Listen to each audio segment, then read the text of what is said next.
ملکا ذکر تو گویم که تو پاکی و خدایی. نروم جز به همان ره که تو راه نمایی. همه درگاه تو جویم، همه از فضل تو پویم، همه توحید تو گویم که به توحید سزایی.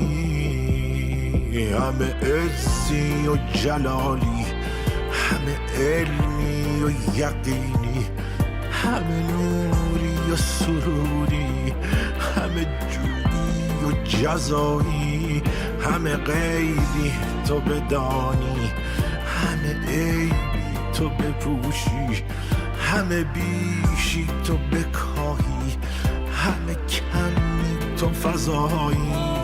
نتوان وصف تو گفتن که تو در فهم نگنجی، نتوان شبه تو گفتن که تو در فهم نیایی.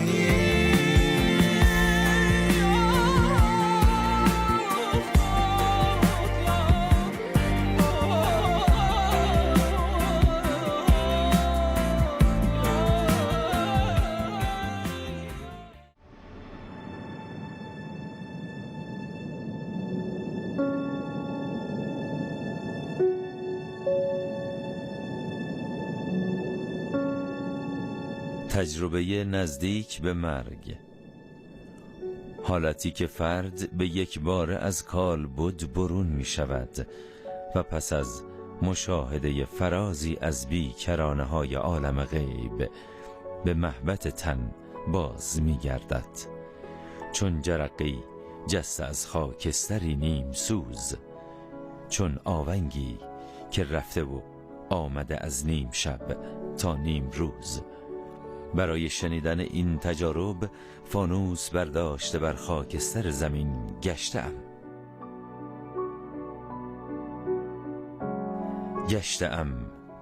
تا بشنوم تنین آونگ ها را، بشنوم غریو جرقه ها را، در صدای آنان که بی اراده بی درگذشت از در گذشته و بازگشتند.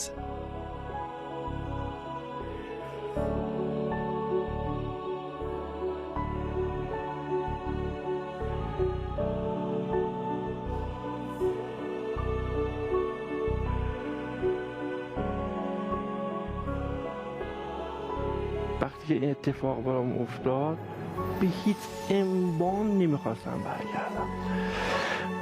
وقتی هم که برگشتم خیلی پشیمون بودم، چون که من اینجور میبینم و شخص دیگه من نمیبینم. من اینجا رو مثل یک زندان میبینم، این دنیا را مثل یک زندان میبینم.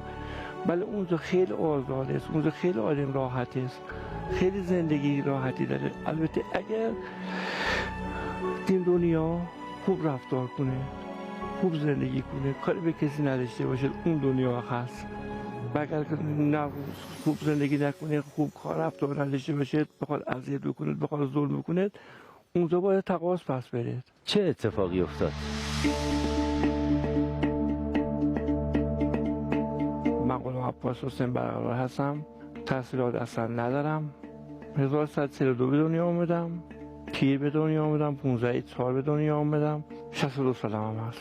فرزند داوود حسین برقرار یکی دارم، علی 2 تا، یه محمد گیرم اومد 10 روزش رو دنیا رفت. بعد یه محمد دیگه گیرم اومد، اون 23 سالش شد، تو آب غرق شد. الان یه دانیال گیرم اومد که الان به حساب 3 تا فرزند دارم. شغل شریف اون چله قالی من میدونم. این چله دوونی شغل قدیمی است، خیلی قدیمیه، خیلی قدیمی است.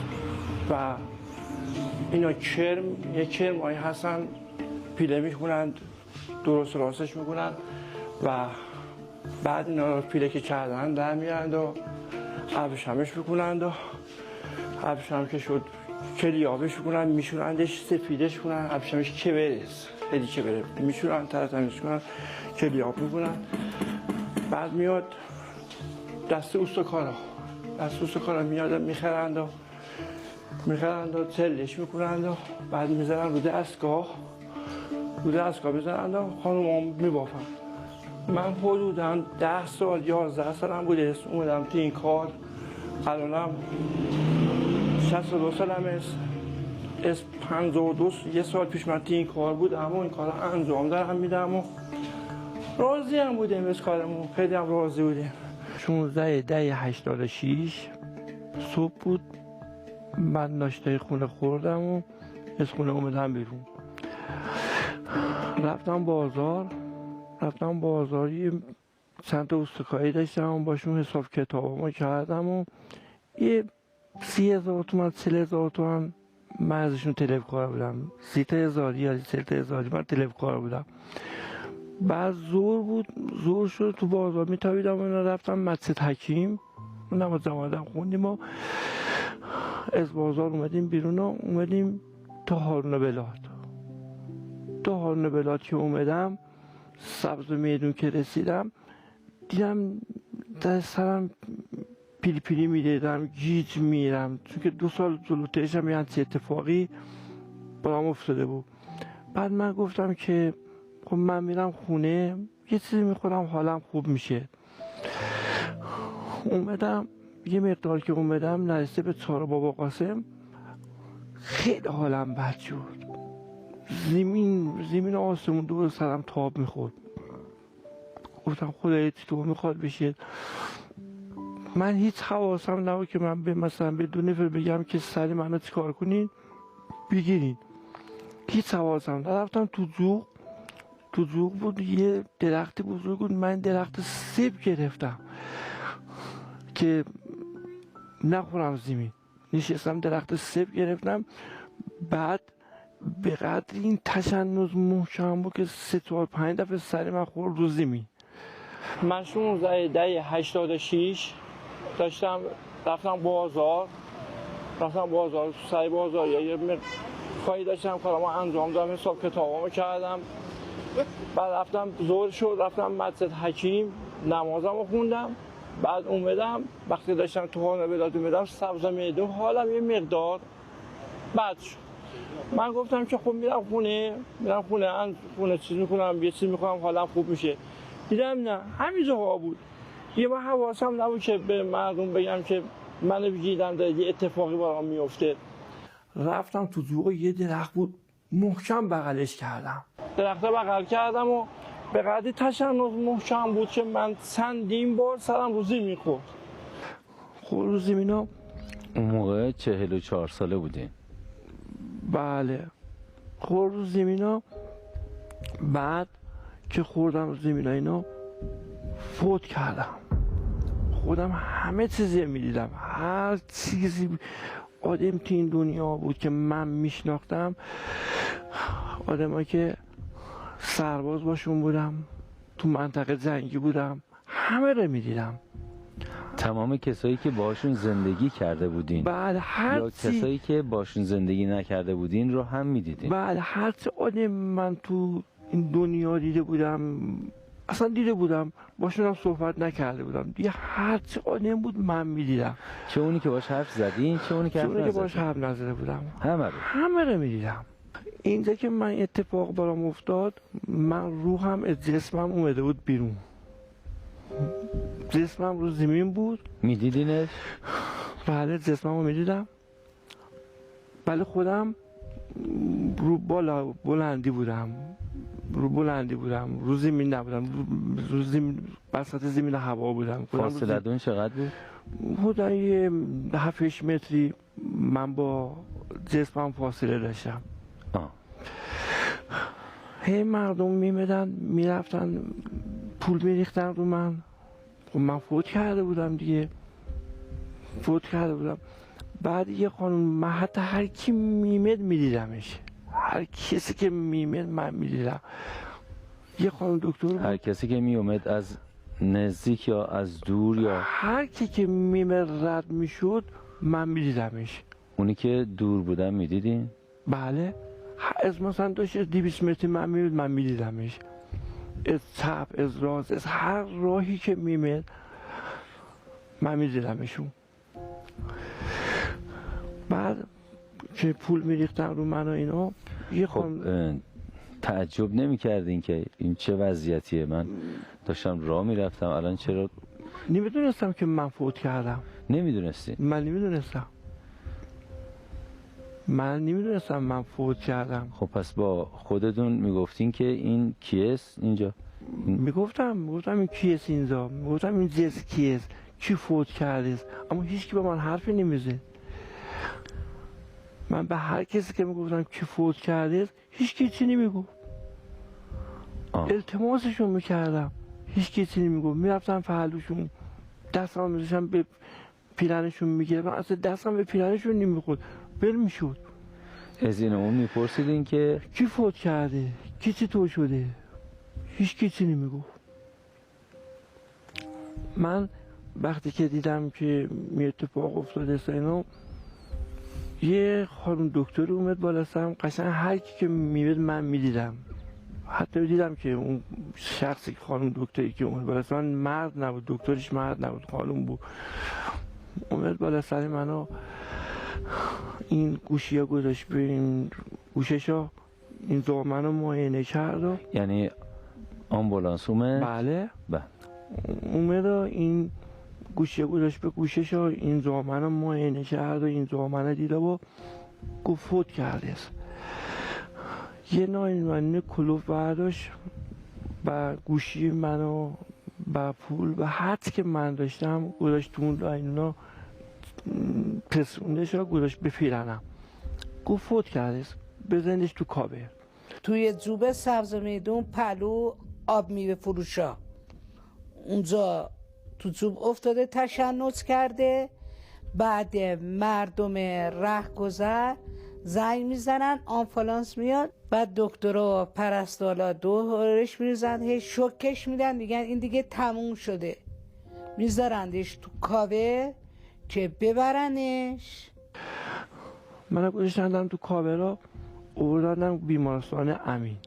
شما هنوز نمیدونید که؟ نه من نمیدونستم که من فوت کردم. حقیقت همش میگفتم که چی فوت کرده است. من آوردندم بیمارستان امین. تو بیمارستان امین که آوردن دکتر، شما دنبالش اومدین؟ بله، من جسم من گذاشته بودم تو آمبولانس هم بودم، ولی منم دنبالشون بودم. کجا؟ رو آسمون، رو زمین یا کجا؟ تو آسمون. من رو زمین من نبودم. تو حتی تو آمبولانس هم من نبودم. جسمم تو آمبولانس بود اما خودم رو زمین نبودین؟ رو زمین نبودم. آمبولانس نبودین؟ ماشین میرفت منم دنبالش بودم. بالا هر کجا که ماشین میرفت من دنبالش بودم. بعد از اون بالا توی آمبولانس رو میدیدین؟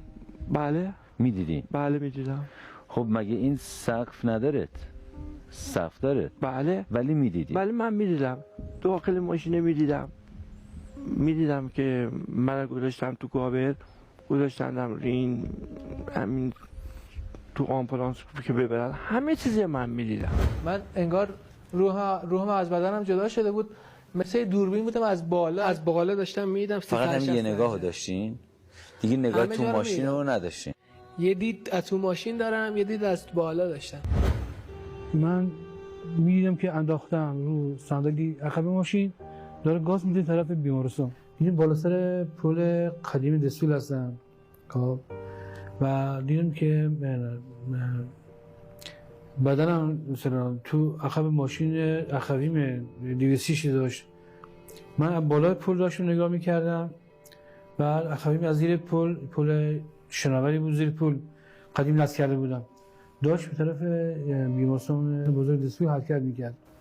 وقتی من آوردندم تو بیمارستان امین، چند تا بهیار بودن، گفتم بیا نشت ما ببینیم.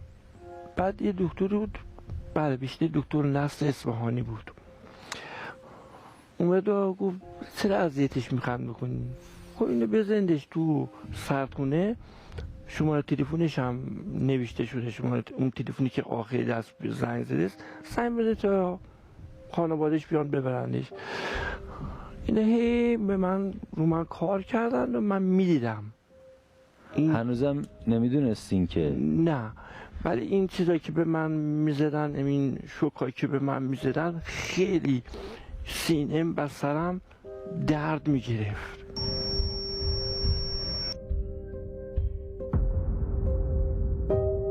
من فوت به کرد. بدن که شوک میزدن شما دردتون میگیره؟ بله، این سرم منفجر میخواست بشه. با اینی که روح جسمم اومده بود بیرون، جدا بود، ولی بازم به اون شوک میزدن شما دردتون میگیره؟ درد میگرفتم، میپریدم بالا و بلند داد زدم که مثلا من حالم خوبه، احساسم هم خوبه، به اصطلاح حالم هم خوبه، حال خوبی دارم، با من کاری نداشته باشید، من حالم خوبه. ولی خب کسی صدامو نمیشنید به متاسفانه. من کاری نداشته باشید یعنی منو بر نگردونید توی اون بدن. آره دقیقاً. هی من میگفتم که چرا اینا هرچی میکنن، چی کار، من چطور شدم تو این دنیا، من که بودم تو این دنیا، حالا چی جوری که هستم نیستم، نمیدونم کدام. من از این تموم شد دیگه. حالا من باغ رضوان اصفهان میدیدم، بعد ما رو دیدیم، رفتیم اونجا آقای عزیز، تمامی آدمایی که تین دنیا من دیده بودم، حالا خب یه جزوی وقتی که این انسان فوت میکنه، یه جزوی مثلا 100 نفر 200 نفر میان یه مقدار. بدم خدمتتون؟ من نفس کم، ریام خرابه، ببخشید. شما بخشید. وقتی که آدم انسان فوت میکنه، یه 100 نفر 50 نفر 200 نفر هرچی که مثلا باشد میان. ولی من تمام آدمایی که تین دنیا دیده بودم، ایرانی، همون آدمایی که رژیم شاه خارج آمریکایی ها تو مملکت بودن، تو مملکت ما بودن، عراقی ها که باشون می جنگیدیم، تمام اونجا بودن. زنده ها یا مرده ها؟ زنده ها. با اونایی که تو منطقه جنگی شهید شده بودن، اونا هم من می دیدم. خب اینجوری که میفرمایین از 1000 نفرم بیشتر بودن. میگم که هر چه آدمی که من تو این دنیا دیده بودم، تو این دنیا که الان هستیم، همه هر چی که من یه لحظه، اصلا با یه لحظه، یه ثانیه من دیده بودمش، 1 ثانیه همه رو میدیدم. حتی یه تک ثانیه؟ میگم که اصلا 1 ثانیه، نیم ثانیه من یک شخص رو دیدم، میدیدمشون. هر چه آدم تو این دنیا بود تو باغ رضوان اومده بودن. حالا واسطه بودن، یعنی واسطه بودن اونجا؟ واسطه بودن اونجا پشت این واسطه بودن پشت باغ رضوان، همین که منو برده بودن تو همین که میخوان منو بشورن. البته من کجا بودم؟ تو بیمارستان امین بودم. من بیمارستان امین بودم، ولی من اونجا رو میدیدم. شما غسل خودتون رو میدیدین؟ بله. بعد ما رو بردن تو مردشی خونه. وقتی منو بردن تو مردشی خونه، گذاشتندمون اونجا. یک شخص دیگه هم مثل من فوت کرده بود. داشتن اونو میشستندش. وقتی اونو میشستندش، جیغ میکشید، داد میکشید. بعد اون بغل دستی من که اونم فوت کرده بود گفت چرا این جیغ میکشه؟ گفتم آقای عزیز، این وقتی که تو اون دنیا بود، اینی که میگم آقای موضوع، این حقیقت است، میگم خدا شاهده. گفتم وقتی که این تو اون دنیا بود خیلی اذیت میکرد، خیلی ظلم میکرد. اینا کی میگفت؟ من گفتم. شما از کجا میدونستین اینو؟ اینا رو خدا من تو مغز من گذاشته بود. خدا من تو مغز من گذاشته بود که الان که منو برم خود به خود میفهمیدی؟ بله، که الان که منو برم گردونده بتونم این صحبت ها رو انجام بدم. بعد این مرده جیغ میکشید. بعد به من گفتش که چرا این جیغ میکشید؟ این آبا که یخست که میزنی. گفتم این آبا یخ است، بدن است، داغ نیست، ولی برای این خیلی جوش است. برای این شخص خیلی جوشه، چون که در دنیا که بود زنش میزده است، زنش میزده است، اولادش میزده است، اذیت میکرده، بعد بیراه میگفته است. این حالا اینجا باید جواب پس بده. گفت من خودت چطور میدونی؟ گفتم من تو راحتیم، هیچیمون نمیشه. گفت آخه تو از کجا میدونی؟ گفتم خب من میدونم که دارم بهت میگم، اگر نمیدونستم که بهت نمیگفتم.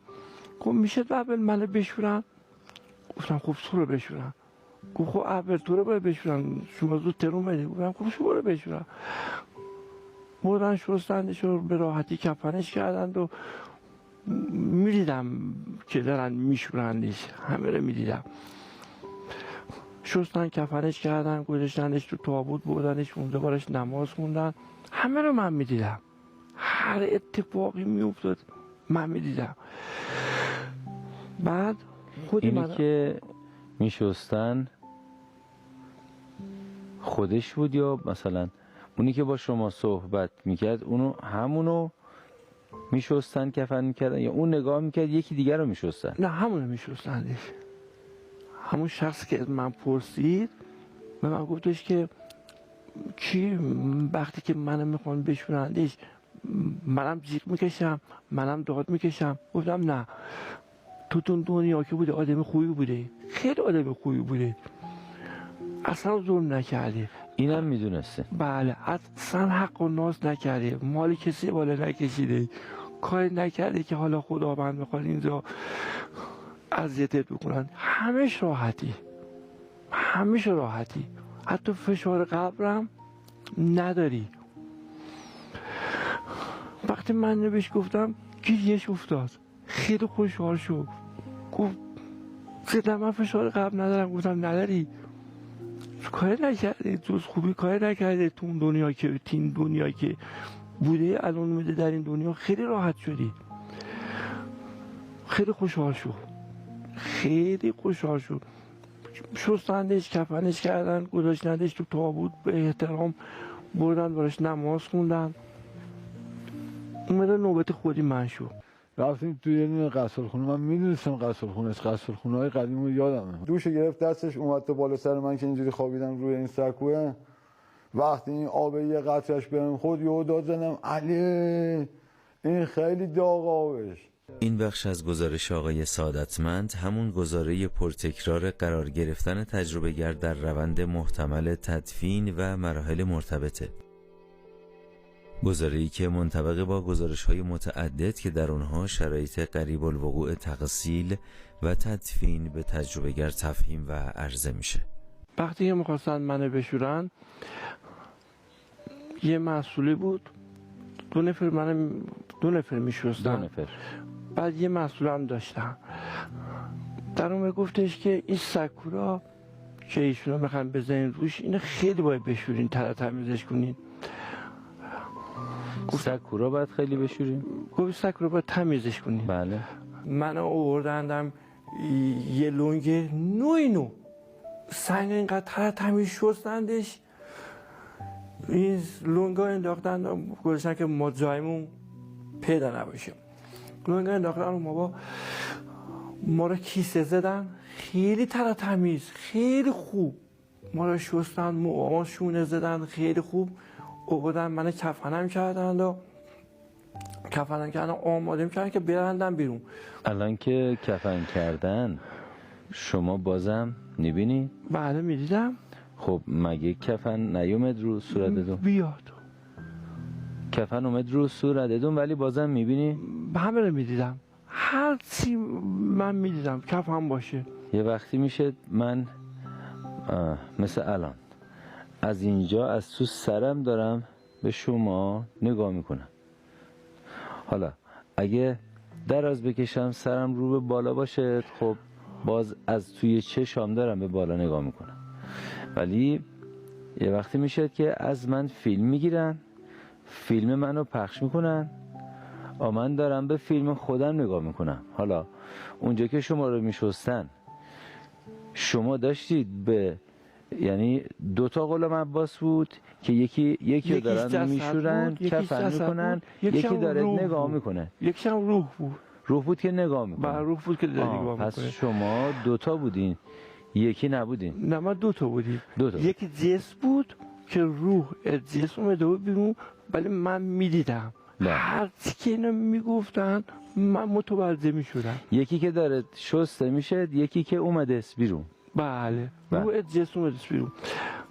شستندم، گذاشتندم تو این کفن کرد، گذاشتندم مرد. یه تابوتی بود که آقای عباس آقا با تابوت‌های دیگه خیلی فرق میکرد. خیلی تابوتی مرتبی بود، خیلی تابوتی تمیزی بود، خوشتیپ بود، خیلی خوب بود. حتی اون ترمه که میخواستن رو من بندازن، پتو میخواستن بندازن، ترمه انداختن. یه ترمه خیلی خوب تمیز انداختن رو من و منو آوردن تو این جا که میخواستن نماز بخونن. دیده که وقتی که میرن نماز بخونن، خب کیا بودن میخواستن نماز بخونن؟ خیلی آدم ها بودن. هر آدم من تو این دنیا دیده بودن. همه فقط شناس بودن یا؟ غریب میگم که هر آدم من تو این دنیا دیده بودم و از فقط فامیل خودم بگیر تا رفیقام بگیر تا کسانی که تو سربازی باشون رفیق بودم و دوست بودم و دوستشون میداشتم، اونا من دوستم میداشتن. زدم تو منطقه زنگی هم دیگه رو دوست میداشتیم. ما رو آوردنمون دوباره کوزا، اینجا که نماز میخونن. دیده که وقتی که نماز میخونن خب با کفش میخونن. یکی سرش رو میخواره، یکی دستش رو میخواره، یکی تلفنش زنگ میخوره. اون موقعی که منو میخواستن نماز بخونن تمام کفشاشون رو کنده بودم، تمام مرتب بایسته بودن. یکیشون نامرتب نبود، یکیشون دستش رو تکون نمیخورد. زن اومد قشنگ نماز منو خوندن و اومدن بالا سری تابوتی من. خب خانم ها خواهرها، دختر کوچیکا، پسرها یه هندوسوزه برای من خوندن و این تابوتی منو 3 دفعه زمین بلند کردن و گوشم گفتن چطور آدمی بود، شهادت بدین. گفتن خوب آدمی بود. هنوزم نمیدونید که هنوزم نمیدونستم که من فوت کردم. هنوزم من نمیدونم نمیدونی که این کیه. این کیه. ما رو بعدشن گذاشتن تو نماز که خوندن اینا، ما رو بردندمون و یه چند 10 قدمی که میرفتن ما رو میذاشتن زمین، میگفتن این چه دور آدمی است. مردم میگفتن خوب آدمی. بسیار که ما زنده ایم، یکی فوت میکنه میگم خوب آدمی. حالا چه آدمی خوبی باشه چه آدمی بدی باشه میگم خوب آدمی است.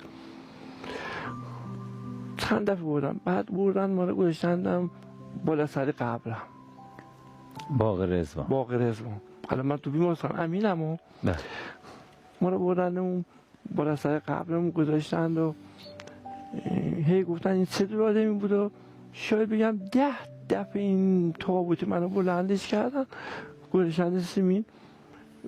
مثلا 2 دفعه 3 دفعه باید این کار رو بکنن. ما رو بیشتر این کار رو انجام دادم. گذاشتن ما رو هی پایین بالامون کردن. گفتن چه دور آدمی بود؟ همه گفتم آدمی خوبی بود.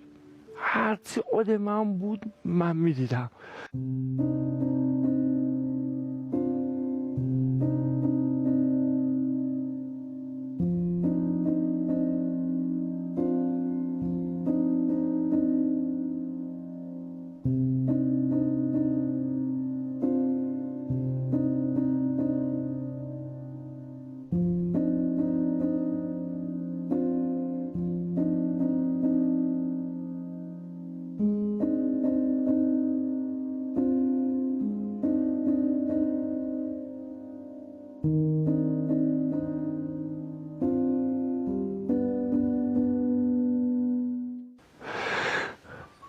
تو اومدن که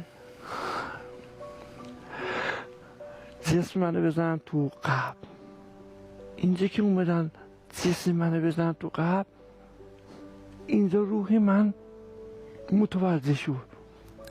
هی من گفتم روحم گفت من این منم، این من میگفتم این منم یواش بزنش تو قبل، اذیتش نکنی. من میگفتم اذیتش نکنی، تو رو به خدا اذیتش نکنی. و خیلی منو یواش گذاشتم تو قبل. بعد گفتش که من گفتم برو تو جنس.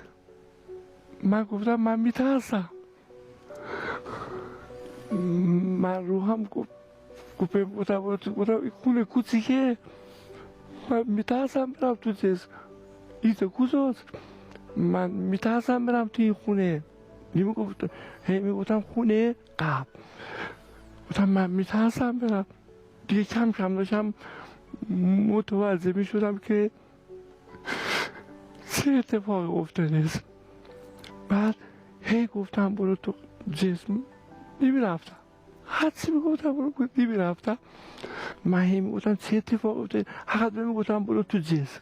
حالا دیگه فهمیدین؟ متوجه شده بودم که حدودا متوجه شدم که خودم فوت کردم. حالا دیگه فهمیدین؟ حدودا متوجه شده بودم. بعد هی گفتم برو تو جسم، من نمیرفتم. گفتم من میترسم به خدا، من میترسم، جدا میترسیدم. تا چند وقت پیشم، تا 20 پیشم از مردن خیلی میترسیدم.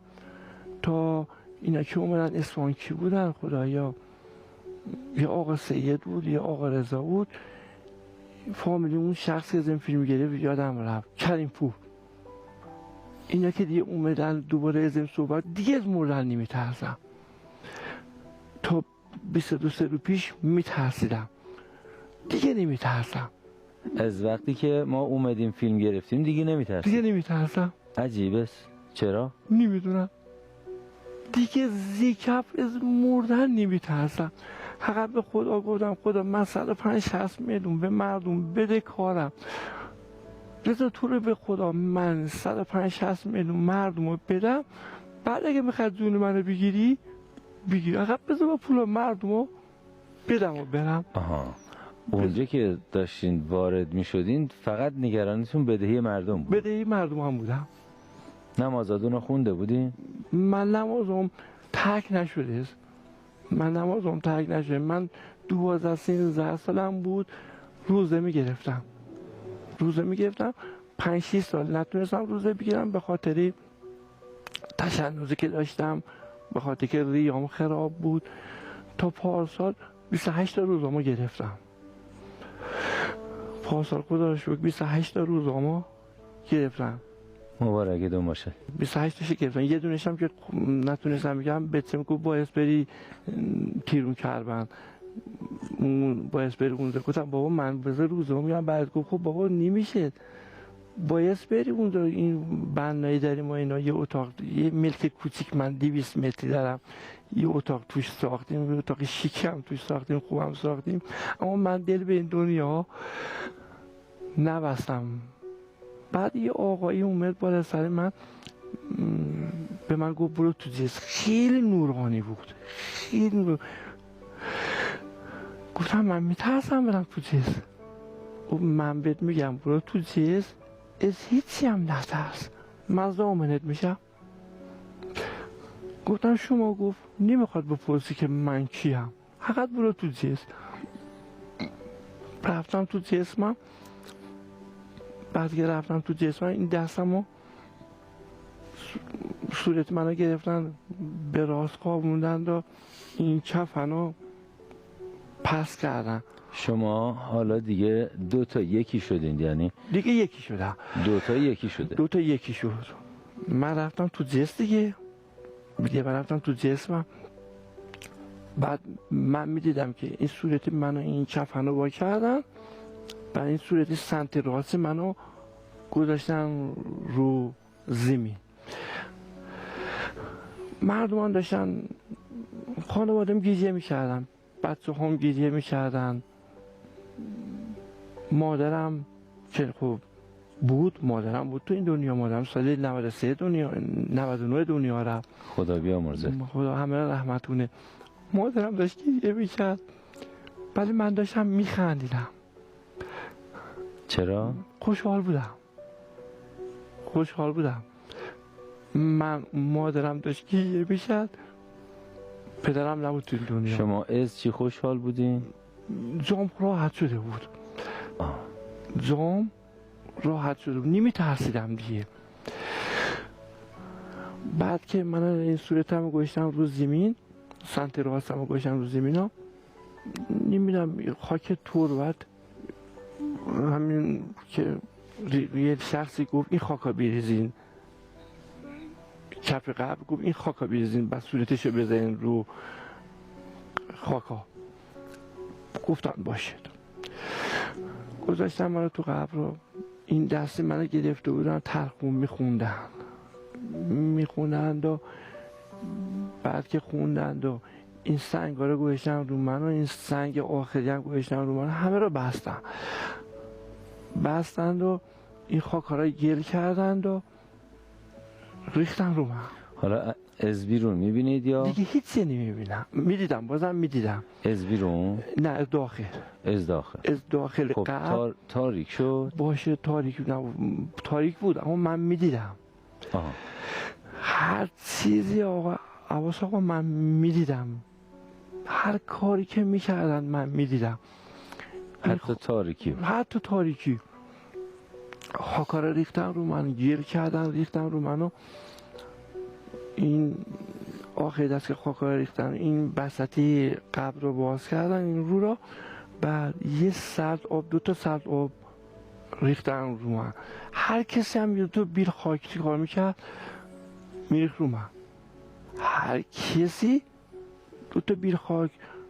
حتی بچه هم دعا بودم و اینا دلشون نمیمه، با دستشون خاک میریختن رو من، با بیل دلشون نمیمه بریزن رو من. خاک ها که ریختن رو منو همهشون فاتحه من خوندن و رفتن، منم پا شدم دنبالشون برم. سرم خورد به این سنگ و گفتم که حسین، نفهمیدم حسین برقراره، گفتم حسین از اون وقتی که تو میگوی کی فوت کرده بنده خدا خودت بودی. خدا بعد چیکار کنم؟ خدا همیشه گفتم خدایا من حالا چیکار کنم توی دنیا؟ چیکار کردم خدایا به دادم برس؟ هی گیجه کردم، این قبرم پر آب شده بود تا من از هوش رفتم.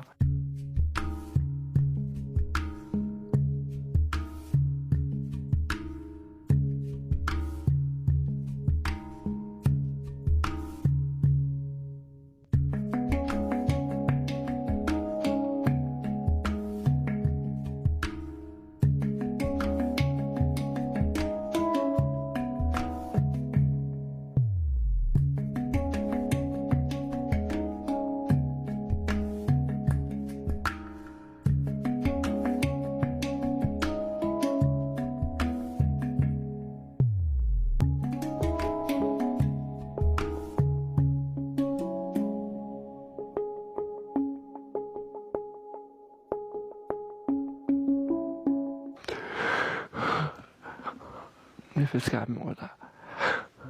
بعد صبح شد، یه شخص هست به نام هادی یعنی راهنما. آقای هادی به من گفتن که شما همین داره به راست مستقیم میرسین به یه دره و بغل دره یه کوه است. بعد یه شخصی به نام سیاه جلو سبز میشه، بعد میگید از کوه برو بالا. بعد شما گوش نده، اگر از کوه رفتی بالا 100% ما رو عقرب میزند بهت میکشید، بعد به مقصدت نمیرسی، به اون مقصدی که باید برسی. یک کیسه هم به من داد، یک کیسه کوچیک به من داد به من و من اومدم اینجا با سیاه جلو ما گرفت، گفتش که از کوه برو بالا. من بهش گفتم من نمیخوام از کوه برم بالا، من خواهم تو دره برم، در راحت ترم. چندی بار بهم گفت، منم همینو بهشون گفتم من میخوام تو دره برم. بعد که من رفتم چند تا سنگ به من پرتاب کرد، گفت نعلت بر تو. که من صبح تا حالا شاید بگم 500 تا آدم تونستم 8 تاشون رو گول بزنم. 8 تا 7 تا همینجا بود. من بهش گفتم که نه دست بر خودت، اومدم زادر هیکل کردم، اومدم بعد دیدم که یه آدم یه یخت گوسفند هست، یخت خوک هست. من در یه کیسم دستم بود، بعد یه بلگم رو زمین بود، من برشم گفتم تو کیسه. من در اومدم گفتم که اینا چرا هنچی نه؟ گفت اینا کسان یعنی که اینا که گوسفندن و اینا که خوکن. گوسفنده یه مقدار به فکر آدم ها بودن، یخت نبودن. این گوسفند شده، خوک شده. خوکا که اصلا خوب نبودن. اومدیم جلو ترا دیدیم که یه آدمایی هستن که تا اینجاشونو تو باطلاق جیره. میگن کمکمون کن. یه شخصی پهلو من گفت برو. گفتم من تا نفهمم چرا اینا اینجوری کیان، من برو نیستم. به شما میگفتن کمک؟ بله.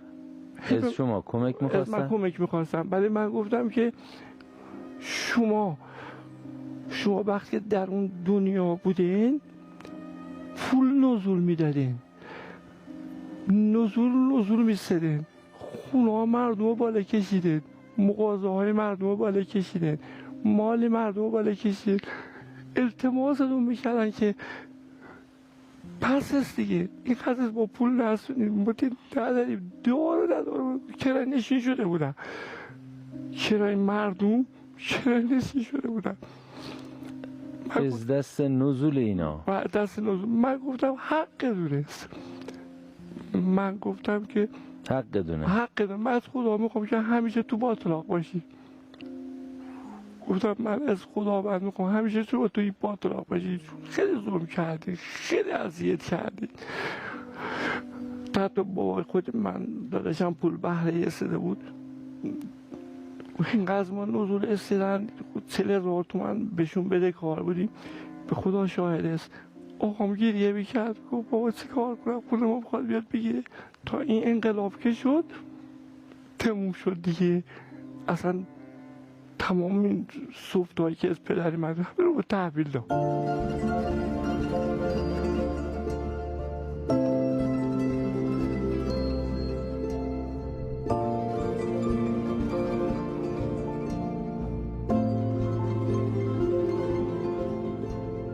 بعد اومدیم ما جلوته 10 ثانیه 15 ثانیه که باشتم در باشو.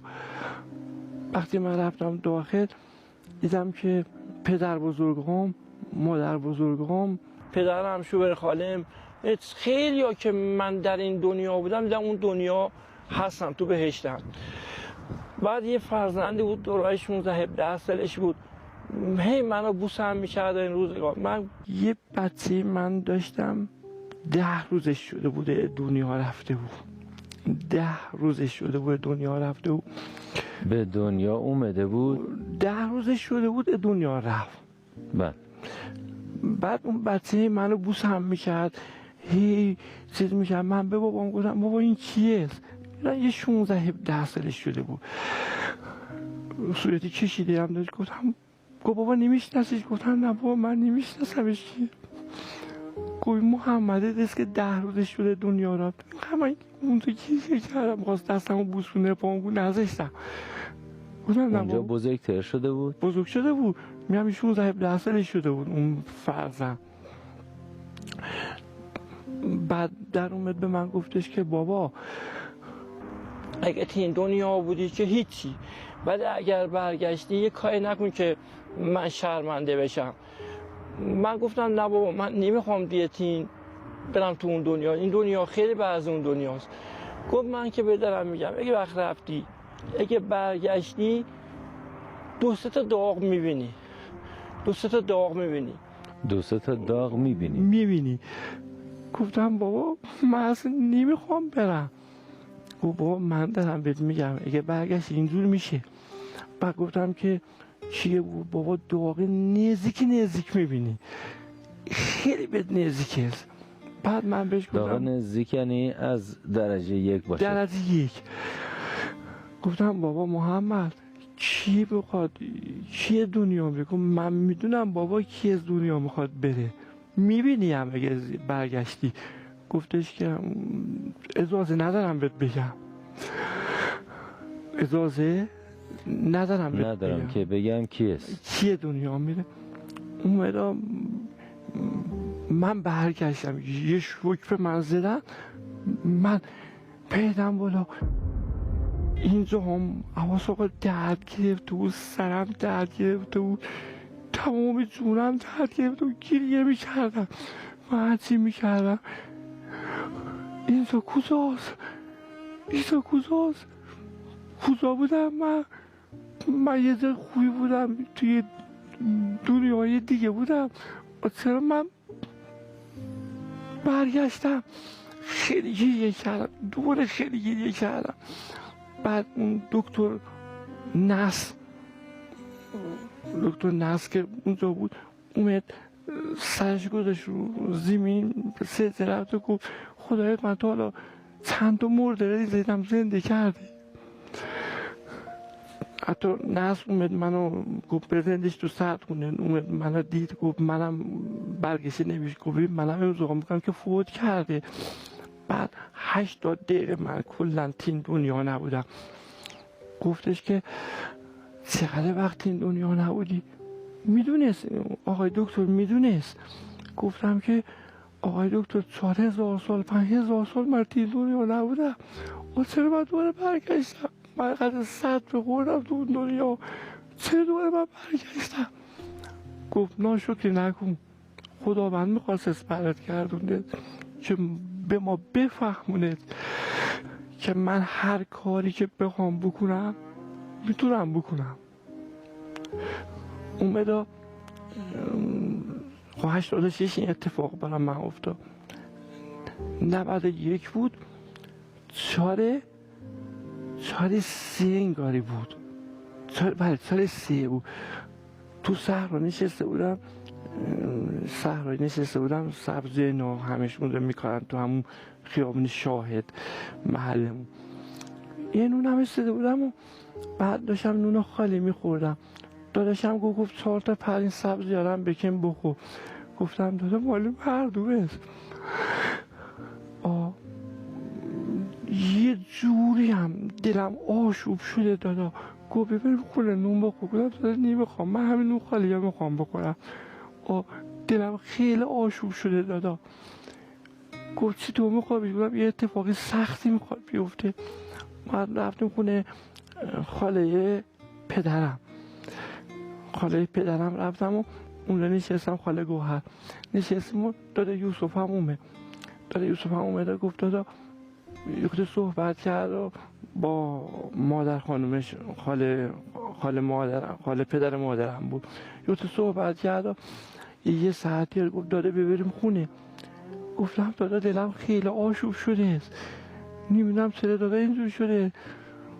گفت دادا منم خیلی سبک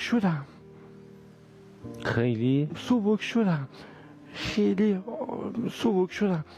آیا اتفاقی میخواد بیفته؟ من دادا با گرفتم بوسش کردم سرش گرفتم دلم بوسش کردم. فردا اصلش ماماشی چپ کرد با دادا ابراهیم بود، تاق اتاق تو سرشو پود کرد. خدا بمرسه. ولی دادا ابراهیم خدا شو زنده مون.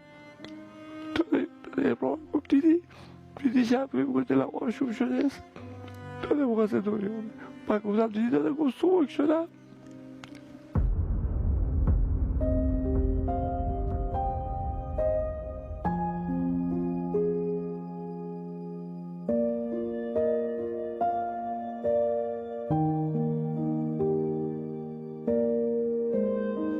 اومدا سال 93 5 دقیقا تاریخ رو یادمه. سال 93 2 سال و 2 ماه و 4 رو بعدش 22 رو بود پسرم زنق کرده بود. همین عروسم که الان پایین است، زن محمد هم بود 22 روز. همین عروسدون که همراهتون اومده؟ بله، زن محمدم بود. 22 روز ما رفته بودیم بیرونه میمون دشت. بعد یکی اینا عقد یکی همین خواهر زنی پسر من بود. ما اینا رو بردیم اونجا و بعد یه صد بود، صد آتیه. بچه ها تو شروع کرده بودن و خب ما مادر زایشون رو بلد بودیم. بچه خود من نوم تو خوزستان بود، اما خب شونو رو بلد بودیم، اصلا کلا شونو رو ما بلد بودیم. بعد بچه ها تو آب شونو میکردم، من رفتم تو آب شونو کردم. بعد رفتیم فرداش خونسار. رفتیم خونسار، گفتم دوره بریم اونجا، با عجله برگشتیم و تا برگشتیم من پریدم تو آب شونو کردم. تو آب شونو کردم و این چیز هست، این آبا میتابونند و هی مردم داد میکشیدن که نرو. من متوجه نمیشدم، یعنی من اگر 10 متر 15 متر میرفتم جلوتر بس گوشتی چرخ کرده میکرد این دستگاه. بعد بچه من میخواست آب بیاد تا این داشت تو باطلاق فرو رفته بود، همین محمدم من ازشتن آخش برید تو آب مردم چی میگن محمد داره میشه زیر آب، یعنی اسم اون محمد گوشه بدیم روی محمد. ما اومدم اصلا نمیدونم آواز رو بودن 300-400 متر شاید بیام 2 دقیقه اومدم. نمیدونم شروع کردم اومدم و بچه گرفتم و دستی گرفتم بهشون، دو دستی گرفتم بهشون، موهاش تا این جاهاش بود، موهاش گرفتم، موهاش کنده شد. جفتمون تو گرد آب بودیم، من نمیدونم چرا ما که جفتمون تو گرد آب بودیم اونو کشیدش پایین، بنا من نکشید پایین. اومدم بالا و یک کردم خدای بچه رو بهم بده، مرده و زندش خدا تیغاب بهم بده، خدا خواهش کن. وقتی داشت تو آب غرق میشد من داد میکشیدم، گفتم محمد، این محمد صدا نمیکردم و اون محمد رو میگفتم. گفتم بابا، گفتی داغ میبینی؟ اینا میگفتی بابا، داده یوسف هم میگفتی. او چند سخت شد بابا، من به اون محمد میگفتم. بعد از آب اومدم بالا رفتم پلو ماشینم نشستم. ماشین من پلکش 4 دست، نم به چه احوازم پلک ماشینم 4 دست. بعد یه آقا پسری که من اسمش گوشم حسین 18 تا 20 سالش بود. بعد داشته بود میرفته بود برای احواز، یه فهم ماشینش میتابت میاد این بر به من گفت همشهری چیزیست. من چی میکردم، حرف نمیتونستم بزنم. متوجه شد که من چی میگم. این پیرنش اینجوری پاره کرد و مدارکات تو جیبش ریخت بیرون، ریخت تو ماشینا، شبشگن دوبید رفت سمت آب. در از 3 دقیقه 17 متر آبا رفته بود بالا، به چرا برده بود بالا. بعد من در اومدم گفتم که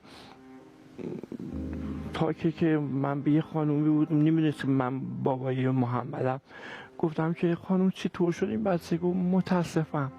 تا گفت متاسفم زدم تو سرم. دوباره عواس آقا تمام این در نیم ساعت بیهوش بودم، تمام این چیزه که برای شما تعریف کنم دوباره تو اون دنیا دیدم، تمام دوباره دیدم.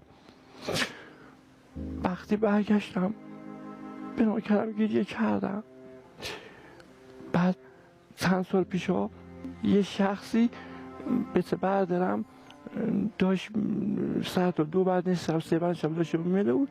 بعد یه شخصی شراب عرق خورده بود، مست کرده بود. به برداری من با خانمش و دختر خودش و رضا پسرش و دختر بردارش میمد، ماشین زد به اینا. این بچه‌ش من رفت تو درخت را. این 2 فرزند فوت کردن. دور من گفتم محمد اینم 2 تا داغ دیه بابا، اینم 2 تا داغ دیه بابا. حالا چند ساله به خدا میگم تو رو به خدا من دیگه داغ نبینم، من دیگه خدا داغ نبینم. و اون محمدی که دنیا رفت 15/4/1142 به دنیا اومدم شنبه. اون محمد که دنیا رفت سال 70 به دنیا آمده بود 15/4 شنبه به دنیا آمده. جفتمون یه تاریخ به دنیا آمدیم، 1 روز به دنیا آمده. من صحبتم آقای تموم شد، صحبتم تموم شد. عزیزم من اینی که در اون دنیا دیدم بر این آقای دوباره فامیشی یادم رفت،